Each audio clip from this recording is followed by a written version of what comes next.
as it's getting. Two of the guys from Bungle when they were in Australia very recently, and Klondike Kat was even able to make a brief appearance. Let's take a look now at not just the Bungle clip, not just more of that footage, but us talking to Mr. Bungle.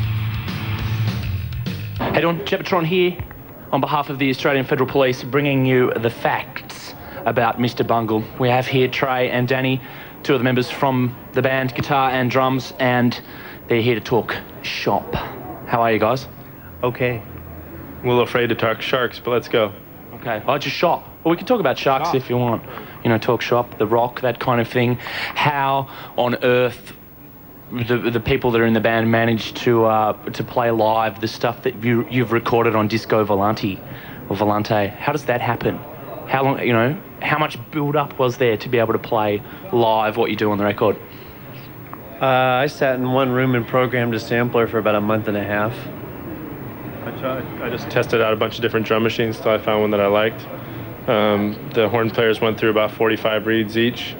Mike did some vocal lessons for about a year and a half, did some opera studies, and Trevor just did his thing.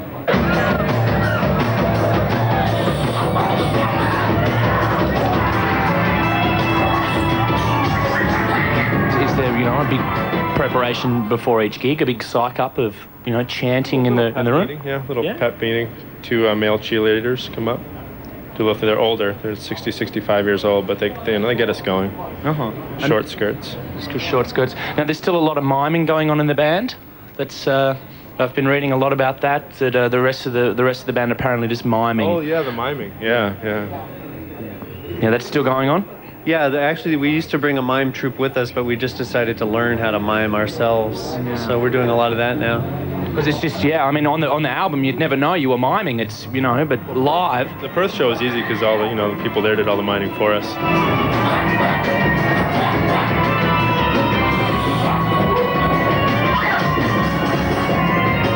There's many people that know Bungle songs.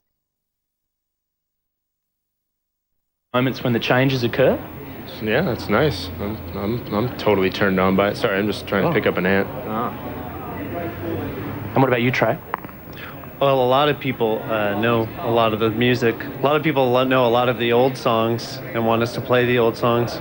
So we were thinking about, since we haven't played any of them in 4 years, maybe trying to play some and not rehearsing it, see what that sounded like. We play one or two of them. We figure the older the crowd, the more likely they're going to want to hear the old stuff because they're that old. The young crowds, shit, they were like 5 when that first record came out, so they probably didn't really like it. That's true. They're the mature crowd, somehow. The mature crowd. They are better listeners to the young crowd. Right. Tell them about the Adelaide show. What happened there? Remember the, can you hear me? What? Can you hear me? You speak up a little bit? The Adelaide show, do you remember the all ages Adelaide show? The crowd reaction. Oh yeah, and the Adelaide show. Yeah, the young kids were great. The 18 and under crowd was the most attentive and fun crowd to play to that we've ever had, probably. And then the next crowd they were all older and more sophisticated and drunk and screaming over top of everything, which is just fine, but it's a different kind of show, probably more boring, because we have to just sit there and kind of wait for people to shut up. It's more boring. If they're quiet and more attentive, we'll end up probably doing more interesting things.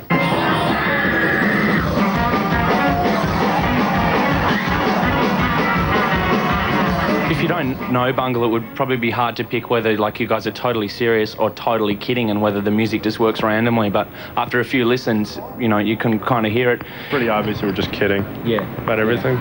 That's what I thought. Does much go into the lights and the whole overall effect? I mean, Bungle sounds like drug music. Is that kind of prevalent at the gigs? It's probably a misconception. It's not really drug music. Oh, no, that's fine. No, we don't have a lighting guy.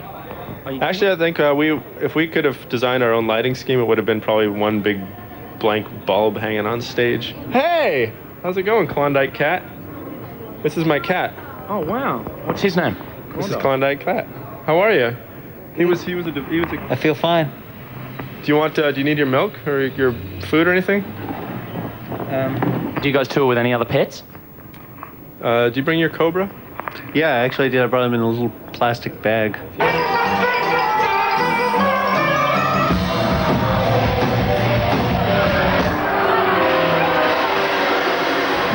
see if the same numbers of people come to our next tour. Usually there's not as many the second time we come back somewhere.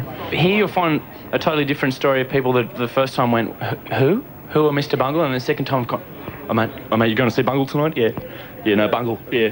Oh, that's Mike Patton, the triangle player from Poison. Yeah, it's his band. That's a good gig. I didn't know he picked that up. All right, well, I won't take any more of your precious dinner time. Thank you, Crazy Cat. It wasn't Crazy Cat. What was it? Klondike Cat. Damn. And thank you, Danny. And thank you, Trey. Thank you very much.